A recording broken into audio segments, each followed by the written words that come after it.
Hello, I am Lance Arvin Isalenga, and this is for my art appreciation activity called Art-T.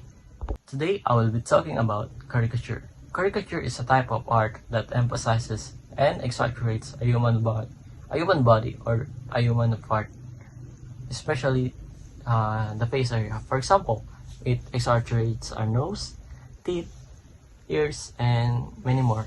And here are some examples of caricature art. Like here, here, and lastly here. Hi, I'm back, and those are only a few of some examples of caricature painting. So, I chose caricature painting since most of the time, caricature painting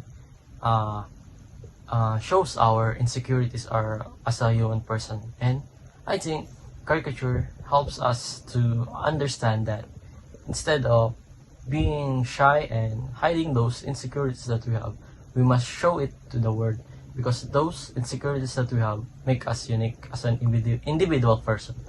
And that's all for today. Thank you.